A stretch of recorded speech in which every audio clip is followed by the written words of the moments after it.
नमस्कार। Online learning academy Sikar में आप सभी का स्वागत है। हमारी जो संविधान के अध्ययन की जो श्रृंखला चल रही है, इसमें हमने संविधान के भागों के नाम कर लिए हैं। 22 भाग हैं जिनका क्या क्या शीर्षक हैं। उसके बाद में अगली क्लास में हमने भाग 1 शुरू करने से पहले प्रस्तावना कर लिया और भाग 1 कर लिया। प्रस्तावना और भाग 1 होने के बाद में भाग फर्स्ट है, उसमें है संघ और उसका राज्य क्षेत्र, जिसमें अनुच्छेद 1 से 4 तक हमने पढ़ लिए। अब अगला भाग 2 शुरू होता है। भाग 2 इसका शीर्षक रहेगा नागरिकता।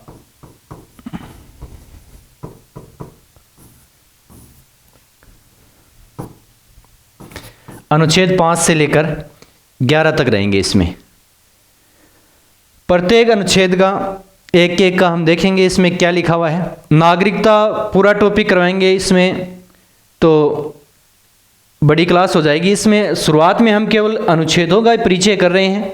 इसके अंतर्गत जो एक्ट बने हुए हैं उनकी चर्चा अलग से कोई क्लास बनाकर उसमें कर ली जाएगी। आज की क्लास में केवल इसके जो अनुच्छेद हैं उनके अंदर क्या लिखा हुआ है इनके बारे में ही चर्चा करेंगे। नागरिकता किस प्रकार से दी जाती है, तो अनुच्छेद 5 से शुरू करते हैं। सबसे पहले आर्टिकल 5 है। अब नागरिकता किस प्रकार से दी जाती है।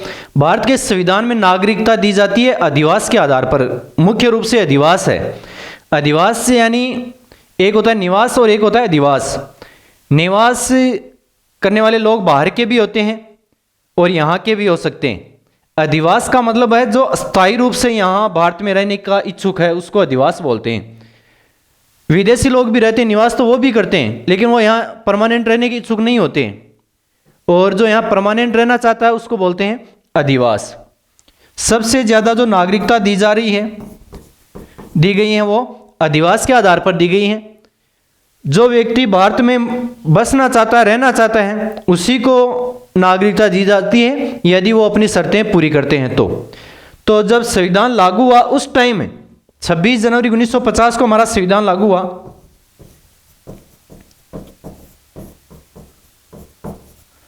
तो अनुच्छेद 5 के अंतर्गत ये बताया हुआ है कि जब संविधान लागू हुआ 26 जनवरी 1950 को, यदि भारत में वो रहता है, व्यक्ति अधिवास करता है, 26 जनवरी 1950 को उन लोगों को नागरिकता मिलेगी जो भारत में अधिवास करता है, यानी भारत में स्थायी रूप से रहने की इच्छा से रहता है और साथ में कुछ शर्तें पूरी करता है, तब वो 26 जनवरी 1950 को भारत का नागरिक हो जाएगा। यह अनुच्छेद 5 में बताया गया है। यानी पहली शर्त तो यह है कि 26 जनवरी 1950 को नागरिक तभी बनेगा वो जब वो अधिवास करता हो भारत में। अब अधिवास तो भारत में विदेशी लोग भी रहते हैं, तो उसके लिए कुछ शर्तें लगाई। उसमें पहली शर्त है कि उसका जन्म भारत में हुआ हो। जन्म कहाँ हुआ हो? भारत में हुआ हो। पहली शर्त है उसकी कि यदि वो भारत में जन्मा है और भारत में स्थायी रूप से रह रहा है तो वह भारत का नागरिक होगा 26 जनवरी 1950 से। अब 1950 से पहले नागरिक होगा या नहीं होगा, ये क्या कारण है? क्योंकि हमारा संविधान बनकर 26 जनवरी 1950 को लागू किया है, तो नागरिकता 26 जनवरी 1950 से मानी जाएगी। इससे पहले वाली नागरिकता एक अलग सिस्टम के तहत मानी गई है। पहले जो नागरिक हैं परमानेंट है उनको भी नागरिक माना गया, लेकिन उसके लिए एक्ट बनाया गया है। ये तो उन लोगों के लिए रखी गई है जो बाहर से आते हैं, यहाँ बसते हैं, उनके लिए ये नागरिकता के कानून बनाए गए हैं। बाकी यहाँ जो परमानेंट रूप से लोग रह रहे हैं उनके लिए ये कानून नहीं बने थे। उनके लिए तो एक्ट बना था ये नागरिकता अधिनियम 1955, उसके तहत नागरिकता मिली हुई है। यदि वो भारत में अधिवास करता है और जन्म यदि भारत में हुआ है तो वो भारत का नागरिक होगा 26 जनवरी 1950 से। ये आर्टिकल 5 में लिखी हुई गई है। अब हो सकता है उसका जन्म भारत में न हुआ हो, कि कोई विदेश में रहता हो। जैसे भारत का कोई व्यक्ति है और विदेश में उसकी ड्यूटी है, या किसी कारण से यहाँ गुलामी की स्थिति थी, इस वजह से वो विदेश में चले गए और वहाँ उनके यदि बच्चे पैदा हो गए तो उन बच्चों को नागरिकता भारत की किस प्रकार से मिलेगी, तो इसके लिए दूसरी शर्त रखी गई है। दूसरी शर्त क्या रखी गई कि उनके माता पिता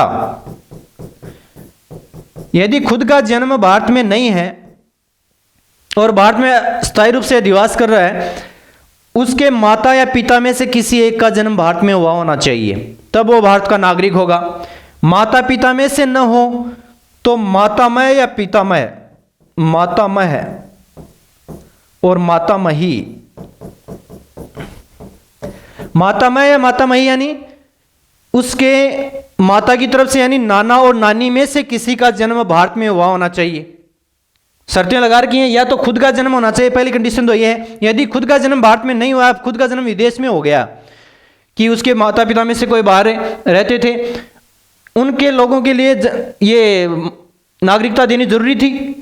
यदि भारत का कोई व्यक्ति है, उसका बच्चा यदि विदेश में पैदा हुआ है तो उसको नागरिकता देनी जरूरी थी। तो उसके लिए क्या किया जाए, तो उसने शर्त लगा दी, यदि माता और पिता में से किसी एक का जन्म भारत में हुआ है तो वो भारत का नागरिक हो जाएगा। हो सकता है उसके नाना नानी में से किसी एक का जन्म भारत में हुआ है, और हो सकता है उसके दादा दादी में से,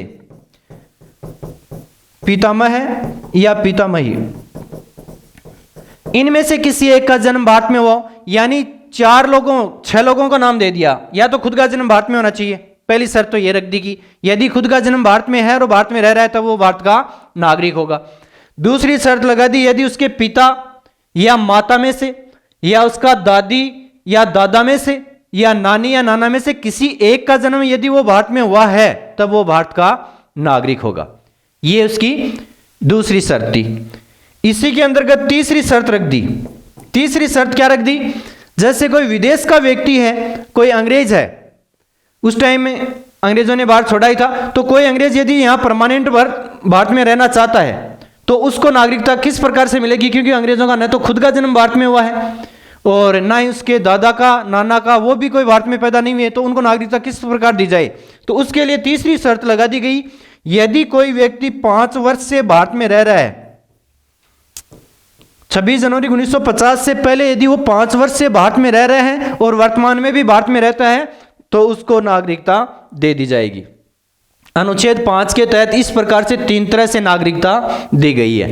किस प्रकार से, पहले तो कि यदि वो भारत में रहता हो, अधिवास करता हो, रहने का मतलब अधिवास करता हो यानी परमानेंट रहने की इच्छा से भारत में रहता हो, और साथ में इनमें से कोई एक शर्त पूरी करता हो, तो वह भारत का नागरिक होगा 26 जनवरी 1950 से। किस आधार पर, या तो उसका खुद का जन्म भारत में हुआ हो, या उसके माता पिता में से, या दादा दादी में से, या नाना नानी में से किसी एक का जन्म भारत में हुआ हो, तो वह भारत का नागरिक होगा। दूसरा, ये अगली शर्त जोड़ दी, यदि कोई व्यक्ति यहां अधिवास करता है और 5 वर्ष से रह रहा है भारत में, यदि 5 वर्ष से रह रहे हैं तब वो भारत का नागरिक होगा। इस प्रकार से आर्टिकल 5 के तहत ये 3 प्रकार से लोगों को नागरिकता दी गई है। अब दूसरा आर्टिकल अगला शुरू होता है, आर्टिकल नंबर 6।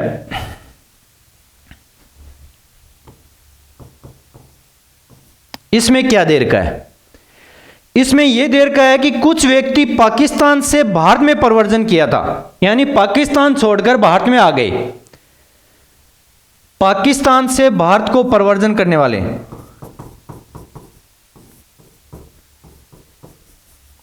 पाकिस्तान से भारत को प्रव्रजन करने वाले, यानी पाकिस्तान छोड़कर भारत आ गए, उनको नागरिकता किस प्रकार से मिलेगी। जब देश का बंटवारा हुआ, भारत जब आजाद हुआ तो यहां पर अंग्रेजों ने आजाद किया, तो उसमें इस प्रकार से आजाद करके छोड़ के गए कि यहां पर जो पीछे लोग बचे ना, उनमें काफी अशांति पैदा हो। तो यहां 3 कंडीशन लगा दी कि या तो आप भारत में शामिल हो सकते हो, कौन, यहाँ की जो भी रियासतें थी उनके लिए, या तो आप भारत में शामिल हो सकते हो, या पाकिस्तान में शामिल हो सकते हो, या आप स्वतंत्र रह सकते हो। तो इस प्रकार से पहली फूट तो यहां शुरू कर दी, यानी देश के 2 टुकड़े कर दिए। अब टुकड़े किस प्रकार से किए, उन्होंने कुछ तय नहीं किया, यहाँ के जो राजा थे उनके ऊपर छोड़ दिया। उसके बाद में कैसे किसी प्रकार से यहाँ के जो सरदार वल्लभ भाई पटेल थे, उन्होंने कोशिश करके भारत को एक देश बनाने में महत्वपूर्ण भूमिका निभाई। लेकिन उस टाइम क्या हुआ, पाकिस्तान और भारत का जो विभाजन हुआ वो जगह के आधार पर न होकर धर्म के आधार पर हुआ था। यानी भारत में रहना है हिंदू और पाकिस्तान में जाना था मुस्लिम। अब कहीं ऐसा तो था नहीं कि पहले अलग अलग बसे हुए थे कि ये एक रियासत पूरी मुसलमानों की है और ये एक पूरी रियासत हिंदुओं की है। ऐसा तो कहीं पर भी पूरे भारत में कहीं नहीं था। कुछ क्षेत्र थे, सभी क्षेत्रों में कुछ हिंदू रह रहे थे और कुछ मुस्लिम रह रहे थे। यानी मुस्लिम बहुल्य क्षेत्र था, उनको पाकिस्तान में एडजस्ट कर दिया, और हिंदू बहुल्य था, उनको भारत में एडजस्ट कर दिया। अब क्या करना था, जो पाकिस्तान में चले गए क्षेत्र वहां से हिंदुओं को भारत आना पड़ा, और यहां जो भारत में रियासतें मिली उनमें जो मुस्लिम थे वो छोड़ के पाकिस्तान जा रहे थे। तो इस प्रकार से आना और जाना इतना कष्टदायक नहीं था, लेकिन उस टाइम जो मारकाट मची, मारकाट इस प्रकार से मची कि दुनिया का सबसे बड़ा ये विध्वंस माना जा सकता है। इतने लोग शायद ही किसी, यानी कम समय में ज्यादा लोग मरने की यदि रिकॉर्ड बने तो शायद ये भारत और पाकिस्तान का पार्टीशन का जो दर्द है वो शायद इतने लोग कहीं पर भी नहीं मरे एक साथ में। यानी भारत से जो पाकिस्तान जो आ रहे हैं उनको मारा जा रहा है, और पाकिस्तान से जो भारत आ रहे हैं उनको भी मारा जा रहा है। यानी सुरक्षित कोई नहीं था। इस स्थिति में लोग वहां से छोड़ के भाग के आ गए यहाँ इंडिया में, और इंडिया से जो मुस्लिम वहां ट्रांसफर हो गए। तो जो भाग के वहां से आ रहा है, कुछ लोग हैं जानकार, जैसे सिंधी है, अलग अलग क्षेत्रों में बसे हुए हैं, तो वो पाकिस्तान से आए हुए हैं। तो उनसे यदि हम चर्चा करते हैं तो वो बताते हैं कि उनके जो दादा या परदादा थे वो वहां से कोई भी सामान लेकर नहीं आए, यहां से ऐसे ही जान बचाकर भाग के आए थे। तो उन लोगों को नागरिकता देनी जरूरी थी। तो नागरिकता देने के लिए कार्ड चाहिए, कोई तो प्रूफ होना जरूरी है। तो प्रूफ कहां से हो, तो जान बचा के भाग के आए थे। आज यदि हम नागरिकता की बात करें या पासपोर्ट बनवाएं तो हमारे पास में कुछ तो डॉक्यूमेंट होता है ना, बिना डॉक्यूमेंट के तो कोई पासपोर्ट बनता नहीं है। तो इस प्रकार से उस टाइम कोई पासपोर्ट नहीं था, कोई डॉक्यूमेंट नहीं था, वहां से छोड़ के भाग के आ गए। तो उनको नागरिकता किस प्रकार से दें, यहां उनके पास में कोई कागज नहीं है, कोई और नहीं है। तो नागरिकता देने के लिए एक आधार बनाया गया। तो इस आधार क्या बनाया गया उसकी चर्चा कर लें थोड़ा। पाकिस्तान से जो भारत को आए उनमें एक डेट फिक्स कर दी गई, 19 जुलाई 1948। इस डेट से पहले जो लोग यहां इंडिया में आ गए पाकिस्तान छोड़कर, 19 जुलाई 1948 से पहले पाकिस्तान छोड़ के भारत में जो आ गए उनको भारत का नागरिक मान लिया गया बिना किसी डॉक्यूमेंट के। पाकिस्तान छोड़ के भारत में पहुंच गए हैं किसी भी प्रकार से, तो उनको कोई डॉक्यूमेंट दिखाने की जरूरत नहीं है, वो भारत के नागरिक होंगे। शर्त यह थी कि उस टाइम जो आए वहां से पाकिस्तान से आए तो इसका मतलब यह है कि भारत के नागरिक होने चाहिए। वो ऐसा नहीं कि किसी दूसरी जगह से उठ के भारत में आ गए उस टाइम और उसको नागरिकता दे दी जाएगी, ऐसा नहीं था। उसके लिए भारत शासन अधिनियम 1935 में जो भारत था, भारत शासन अधिनियम 1935 में भारत कौन सा था, 3 क्षेत्र थे उस टाइम।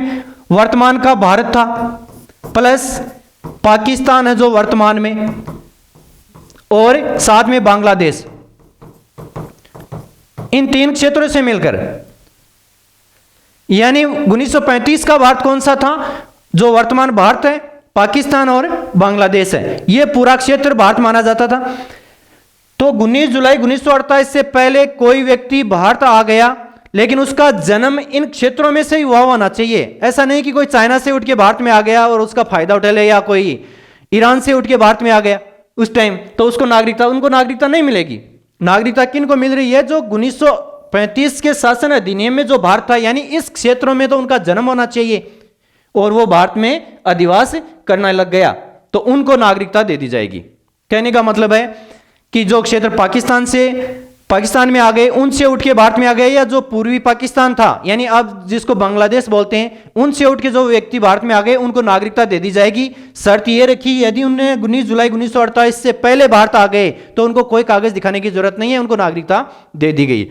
उसके बाद में यदि 19 जुलाई 1948 या उसके बाद में जो व्यक्ति भारत आए हैं उनको नागरिकता यहां तभी मिलेगी जब यहां पर रजिस्ट्रेशन करवाएगा, पंजीकरण करवाएगा। यदि उसका रजिस्ट्रेशन हो गया है तो वो भारत का नागरिक हो जाएगा। रजिस्ट्रेशन करवाने से पहले उसको कम से कम 6 महीने भारत में रहना भी जरूरी था। यानी 19 जुलाई 1948 से पहले ही लोग ज्यादातर आ गए थे, उसके बाद में बहुत कम लोग आए थे, इस वजह से ये डेट फिक्स कर दी थी। तो भारत में जो 19 जुलाई 1948 से पहले आ गए उन व्यक्तियों को नागरिकता दे दी गई बिना किसी कागज के या बिना किसी रजिस्ट्रेशन के। लेकिन यदि 19 जुलाई से बाद में कोई व्यक्ति पाकिस्तान से छोड़ के भारत आया है तो उसको नागरिकता दे दी जाएगी, लेकिन उसके लिए रजिस्ट्रेशन होना जरूरी है। उसके लिए वहां पर अधिकारियों की व्यवस्था कर दी थी उस टाइम। इस प्रकार से आर्टिकल 6 के अंतर्गत पाकिस्तान छोड़ के जो भारत आए उनको नागरिकता दी गई। देखो, नागरिकता देते समय, संविधान बनाते समय ऐसा कोई खेल नहीं था कि जो मन में आया सो लिख लिया। उस टाइम की क्या क्या समस्याएं थी उनको ध्यान में रखते हुए नागरिकता की चर्चा की गई है। पहले शुरुआत में जो आर्टिकल 5 में लिखा था उसमें तो जो विदेशों के लोग थे या भारत के जो लोग थे बाहर रह रहे थे या इस प्रकार से जो व्यवस्था बनी थी, जो भारत के बाहर कोई मान लीजिए अधिकारी था, वो भारत से बाहर अमेरिका में ड्यूटी कर रहा था उस टाइम। अंग्रेजों के समय भारत के अधिकारी तो विदेशों में रहते थे, तो उनका यदि जन्म हुआ है तो उनके लिए आर्टिकल 5 में व्यवस्था कर रखी थी। और यदि कोई विदेशी लोग भारत में रह रहे थे परमानेंट, जैसे पुर्तगाली थे, फ्रांस के लोग थे, उनके लिए कैसे व्यवस्था होगी, वो यहां रहे तो उनको नागरिकता किस प्रकार से मिलेगी, इस वजह से आर्टिकल 5 में व्यवस्था कर दी। आर्टिकल 6 एक बड़ा मैटर था कि उस टाइम लोग इधर से उधर भाग रहे थे, तो आर्टिकल 6 में यह व्यवस्था की कि पाकिस्तान से जो लोग आ रहे हैं उनका क्या करें। तो पाकिस्तान से जो लोग आ रहे हैं उनका किया क्या गया कि उनको नागरिकता दे दी गई। 19 जुलाई 1948 से पहले आए उनके लिए तो कोई कागज की जरूरत नहीं थी, कागज था या नहीं था। और 19 जुलाई 1948 के बाद में जो आए उनको कागज तो थे या नहीं थे वो अलग बात है, लेकिन उनके लिए रजिस्ट्रेशन कंपलसरी कर दिया कि बिना रजिस्ट्रेशन के अंदर यहां नहीं रह सकते, तो रजिस्ट्रेशन कंपलसरी कर दिया गया। उसके लिए डेट रखी गई 19 जुलाई 1948, यह आर्टिकल 6 के अंतर्गत रखा गया। अब अगली बात शुरू करते हैं आर्टिकल 7 से। आर्टिकल 7 में क्या व्यवस्था कर रखी है कि जो पाकिस्तान छोड़ के भारत आए उनको तो नागरिकता 6 के तहत दे दी है, लेकिन फिर क्या हुआ कि इंडिया से लोग भी तो यहां से चले गए छोड़ के पाकिस्तान, तो उनकी नागरिकता का क्या होगा। तो आर्टिकल 7 में व्यवस्था कर रखी है कि भारत से पाकिस्तान को प्रव्रजन,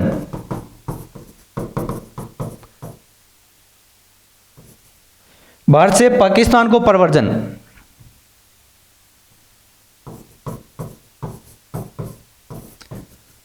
करने वाले, प्रव्रजन का मतलब होता है माइग्रेट होना, एक जगह से छोड़ के दूसरी जगह चले जाना। यानी अब जो लोग बाहर छोड़ के पाकिस्तान गए उनका क्या हुआ, उनमें दो तरह के लोग हो गए। भारत से पाकिस्तान जाने वालों में दो तरह के लोग थे। एक तो यहां से छोड़ के परमानेंट चले गए, वो वापस नहीं आए। कुछ लोग थे वो वहां से कुछ दिन तो रहे और वहां पर जब मन नहीं लगा या कोई कारण रहा होगा तो वहां से छोड़कर फिर वापस आ गए इंडिया में।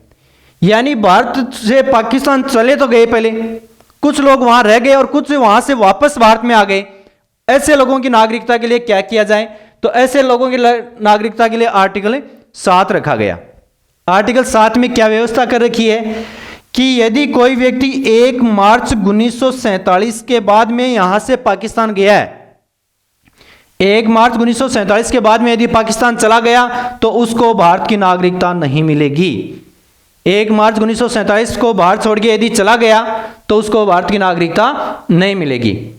अब क्या है, उसके बाद में बता दिया कि यदि कोई व्यक्ति वहां से वापस आ गया, पाकिस्तान से वापस आ गया, तो उसके लिए कंडीशन वही आर्टिकल 6 वाली लागू कर दी कि यदि वहां से वापस आ गया 19 जुलाई 1948 से पहले, कभी 19 जुलाई 1948 से पहले आ गया तब तो उसको रजिस्ट्रेशन करवाने की जरूरत नहीं है। और यदि वो 19 जुलाई 1948 के बाद में भारत पहुंचा है, कई दिन वहां रह लिया आराम से, आराम तो क्या कहेगा था, उस टाइम बड़ी मुश्किल टाइम थी वो, लेकिन किसी कारण से 19 जुलाई 1948 से पहले यदि आ गए तब रजिस्ट्रेशन नहीं करवाना है, और 19 जुलाई 1948 के बाद में यदि कोई आया है तो उसके लिए पंजीकरण जरूरी है। पंजीकरण कौन करेगा, यहां उस टाइम अधिकारी लगाए गए थे कि उस जगह अमुक जगह पर वो अमुक अधिकारी है, वहां पर आप पंजीकरण करवा दो। ये था आर्टिकल 7 के अंतर्गत।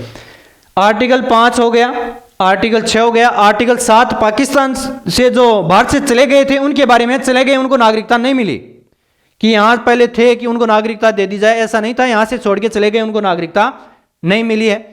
नागरिकता किन को मिली है? कुछ व्यक्ति वापस आ गए वहां से। यदि 19 जुलाई 1948 से पहले आ गए तब तो उनको रजिस्ट्रेशन की जरूरत नहीं पड़ी, और यदि 19 जुलाई 1948 के बाद में है तब उनको रजिस्ट्रेशन करवाना कंपलसरी था। यह है आर्टिकल 7। अगला आर्टिकल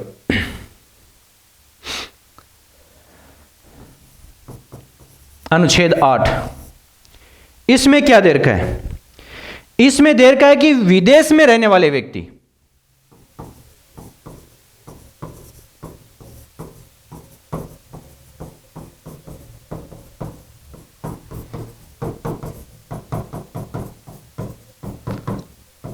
विदेश में जो व्यक्ति रहते हैं उनको नागरिकता किस प्रकार से मिलेगी?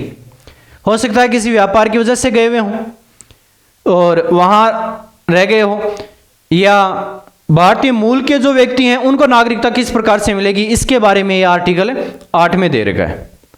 आर्टिकल 8 में दिया हुआ है तो उसके लिए कंडीशन लागू कर दी। भारतीय मूल का कोई व्यक्ति यदि बाहर रहता हो तो उसको नागरिकता किस प्रकार से देना है, यह आर्टिकल 8 बता रहा है। इसमें दे रखा है कि यदि कोई व्यक्ति भारत में विदेश में रहता है और उसका जन्म उसके माता या पिता में से, यदि बाहर में जन्म हुआ तो माता पिता और मातामह पितामह यानी किसी का एक का जन्म यदि भारत में हुआ हो, भारत भी कौन सा है? शासन अधिनियम, भारत शासन अधिनियम, भारत शासन अधिनियम 1935 के तहत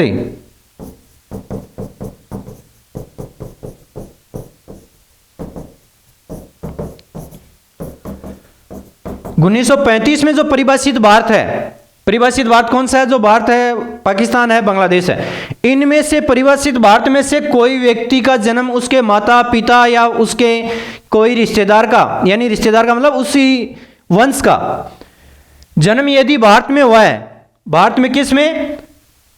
वर्तमान भारत प्लस पाकिस्तान प्लस बांग्लादेश, उस टाइम का भारत ये था। 1935 का परिभाषित भारत कौन सा था? वर्तमान भारत, पाकिस्तान और बांग्लादेश। इस प्रकार से भारत, पाकिस्तान और बांग्लादेश में परिभाषित भारत का कोई व्यक्ति उसके वंशज हैं, जैसे कोई ए व्यक्ति बाहर विदेश में व्यापार कर रहा है और उसके माता पिता या दादा दादी में से, नाना नानी में से कोई व्यक्ति भारत का है, तो ऐसा व्यक्ति भारत की नागरिकता प्राप्त करने के लिए रजिस्ट्रेशन करवा सकता है। यह है आर्टिकल 8 के अंतर्गत। आर्टिकल 8 यह बोल रहा है कि यदि कोई विदेशी भारतीय मूल का व्यक्ति विदेश में रहता है तो उसकी क्या व्यवस्था की जाए। तो उसके लिए दे रखा है कि यदि व्यक्ति का कोई वंश भारत में जन्मा हो तो ऐसे व्यक्ति भारत का नागरिकता प्राप्त करने के लिए भारत में पंजीकरण करवा सकता है, रजिस्ट्रेशन कंपलसरी होता है। यह हो गया आर्टिकल 8।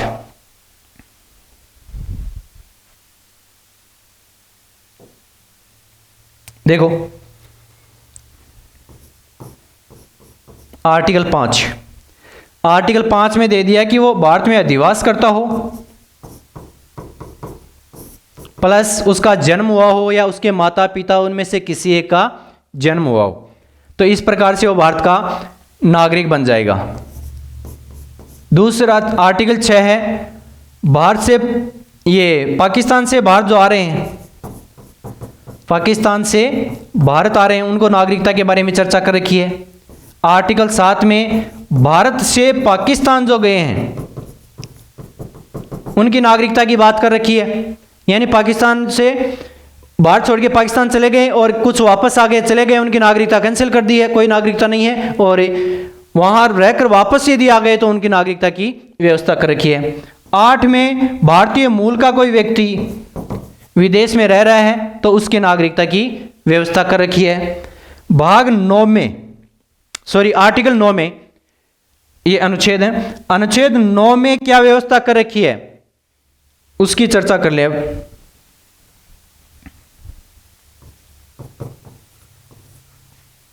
यानी किसी व्यक्ति ने विदेशी नागरिकता,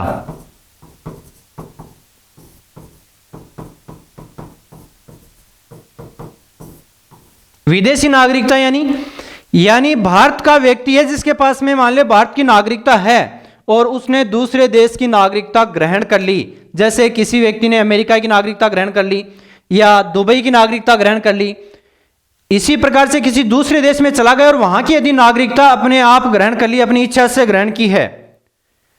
कोई भारतीय नागरिक यदि विदेशी नागरिकता अपनी इच्छा से ग्रहण करता है तो उस व्यक्ति को भारत का नागरिक नहीं माना जाएगा, यानी भारतीय नागरिकता कैंसिल कर दी जाएगी, भारतीय नागरिकता नहीं रहेगी उसके पास में। यानी एक व्यक्ति के पास में एक ही नागरिकता रहेगी, चाहे किसी देश की ले लें वो। यदि भारत का नागरिक है, विदेश में रहता है तो कोई दिक्कत नहीं है, कब तक? जब तक वो वहां की नागरिकता नहीं लेता है। और यदि वहां की नागरिकता लेता है और यहां पर उस बात का यहां रिकॉर्ड हो तो उसकी नागरिकता को कैंसिल कर दी जाती है। यानी भारत का नागरिक विदेश में रह के भी भारत का ही नागरिक होना चाहिए, और यदि वो वहां विदेश की नागरिकता ग्रहण कर ली तो फिर वो भारत का नागरिक ही नहीं माना जाएगा, यानी उसकी नागरिकता कैंसिल कर दी जाएगी। यह है अनुच्छेद 9 में।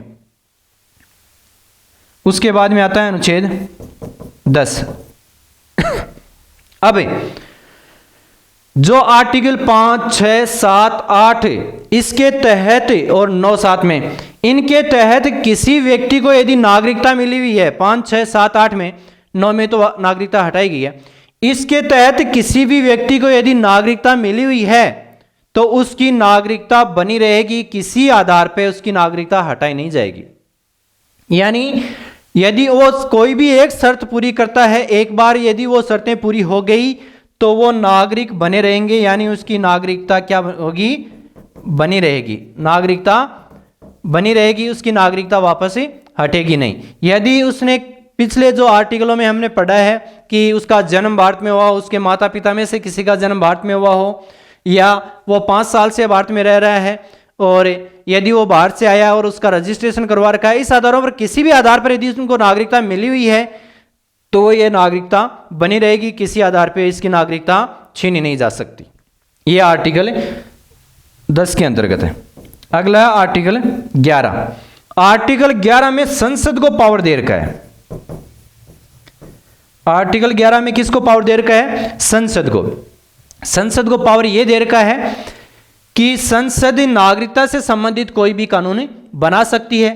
पीछे जो कानून बने हुए हैं उनकी कोई संसद के ऊपर दबाव नहीं है कि ये कानूनों में चेंज नहीं किया जा सकता। संसद जब चाहे कोई भी कानून बना सकती है, नियम बना सकते हैं। इस आधार पर संसद को यहां पर शक्ति दी गई है आर्टिकल 11 के तहत। यानी नागरिकता के लिए नियम बनाना, कानून बनाना, अधिनियम बनाना, इनके लिए आर्टिकल 11 में संसद को पावर दे रखा है। यह है भारत की नागरिकता से संबंधित जो भाग 2 है, उनके प्रमुख अनुच्छेद हैं जो 5 से शुरू होकर 11 तक हैं, इनके बारे में हमने चर्चा कर ली है। इसके बाद में एक बड़ा अधिनियम बना हुआ है, भारतीय नागरिकता अधिनियम 1955।